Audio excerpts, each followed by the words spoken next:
Let's talk about how these tariffs are affecting China, and in particular, the CCP and its ability to rule. Are they having more of an impact than the first trade war? I think it's even before, yesterday morning, I was getting text messages from a couple people of how Chinese traders were already setting up processes to get around this. And I'll give you just one example. Basically, what was told to me was there was basically brokers in China that were setting up what they would call asset swaps and export swaps. So, and I'll try and describe it so everyone can understand. So basically, what you would have is you would have a U.S. exporter that wants to export something to China of, say, $1 million. The value is $1 million. Okay, and you have a Chinese exporter that wants to export something to the United States for $1 million. Okay, so what do? Okay, each side exports. So each exporter, first of all, they don't export to their customer; they export to the other side's exporter. So the Chinese exporter exports to the U.S. exporter, and the U.S. exporter exports to the Chinese exporter. So, but they export for officially something like $100,000. Okay. So instead of $1 million worth of goods, each side exports to the other exporter $100,000. They pay $100,000 in tariffs. Okay. Those exporters now then have, so the Chinese exporter has the U.S. exported product and they're $200,000 in. They then sell it to the end Chinese customer for probably like $900,000. Okay.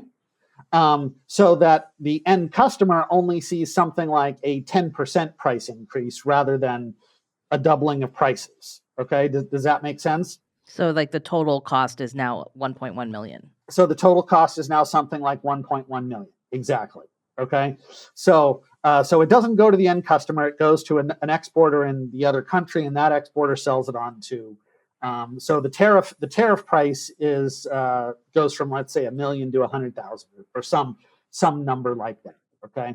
And so I think one of the things that I know the Trump administration, and they've said this over and over again publicly, is that they're very aware of is that issue that we talked about with like Vietnam and transshipment, where these types of games are going to be played. So I'm sure that Customs and Border Patrol, I'm sure that the Trump administration is very aware of this. It's going to be very interesting to see, what games tried to be played and how hard they're able to crack down.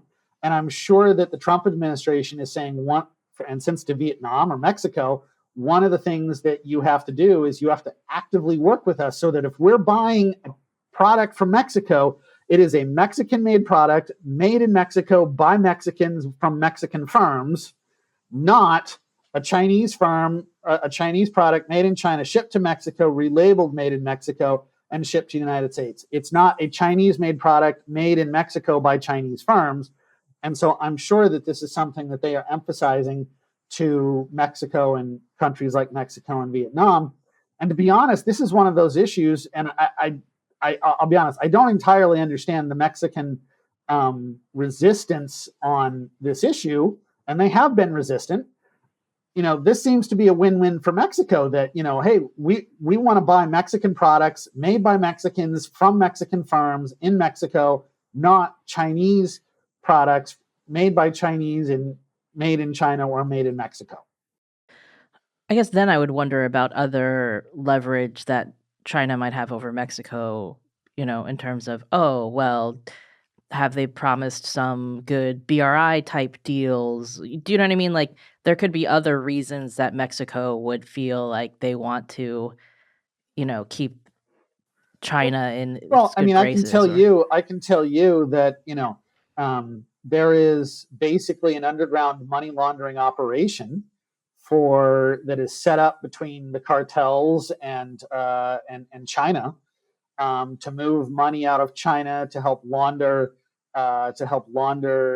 ill-gotten gains from drug proceeds and things like that. Many times using Chinese frontmen. So this is and the cartels do hold even the Mexican government will admit they absolutely hold sway in Mexico. So, and I'm not about to attribute all of what the Mexican government does to that. I don't want my words misconstrued. And a lot of that, those types of activities in China absolutely are linked back to, let's say, at least, quasi-official sources, people that, firms that are linked either, in multiple ways to the PLA or MSS or even just Chinese pharmaceutical companies applying their pharmaceutical expertise in nefarious ways. I mean, China's economy is very much dependent on exports. So do tariffs, if the Trump administration can cut off things like transshipment or any other workarounds, is that really going to affect their economy? Well, and here's one of the biggest issues of cooperation that the president is trying to get, and very understandably so. And this is also part of the reason why he applied tariffs more broadly. I'm assuming. I have not talked to the president. I don't speak for the Trump administration, all the standard caveat. But one of the things that happened after the 2018 tariffs is very similar to a balloon. As the U.S. imported a lot less from China, the U.S. trade deficit really didn't change, okay? But it got distributed to other countries, okay? China's trade surplus, again, really didn't change, actually continued to go up, but where it got its trade surplus went to other countries as well, okay? So let's apply that logic to today. Let's assume, simple scenario, let's assume that today the U.S. trade deficit with China, and again, I'm just using a simple scenario, so if any of your viewers say, hey, that's not what it is today, that's not the point. Let's assume that the Chinese trade deficit with the Chinese trade surplus today goes to zero, okay? What you're going to see by China is not that their trade surplus drops by a corresponding amount. What's going to happen with China is they're going to be pushing to sell those goods that they would have sold to the United States. They're going to be pushing to sell those products and generate that same trade surplus at the end of the day from other countries, okay? So this is going to put a lot of pressure on other countries, whether they're in other parts of Asia, whether they're in Europe, whether they're in Africa, whether they're in Latin America. So this is the question at the end of the day. Are those other countries going to passively accept China running an increasingly large trade surplus with them, or are they going to accept it?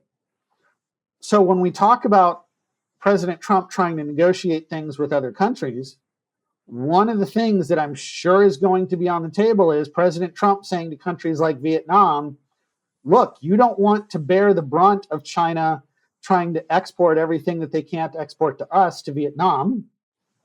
Work with us so that we can have a trade bloc, okay? That's probably going to apply to countries like Mexico, Canada, Japan, South Korea, countries in Europe, so that you're not inundated and China just doesn't shift its its predatory trade practices away from the United States and direct it at other countries.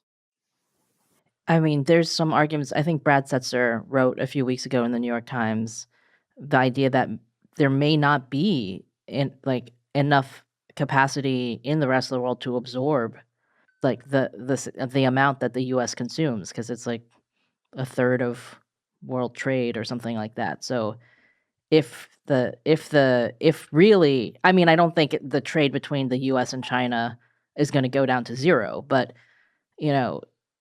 there just may not be enough capacity to absorb everything. Right. I mean, they'll push it to I know a couple of years ago, Iran was having problems because the people in Iran were really upset with all of the Chinese goods being sent to Iran, and Iranian manufacturing was taking a big hit as a result. But China also has a tight relationship with Iran because, Iran's not going to have a lot of friends. And so they might be under a lot of pressure politically to take that stuff.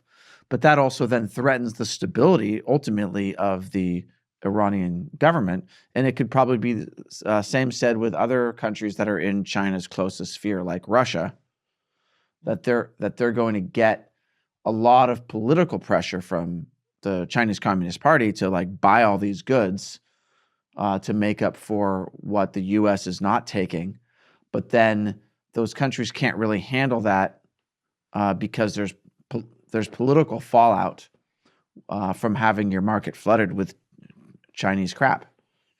So I think one of the things is, as we talk about Chinese manufacturing capacity, one of the things that I think is so important is the biggest loser from Chinese trade practices, and I emphasize this time and time again, for everything that we talk about with the United States, the biggest loser from Chinese trade practices is not the United States.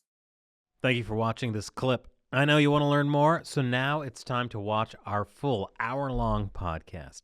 It's available only for subscribers on our website, Uncensored.tv.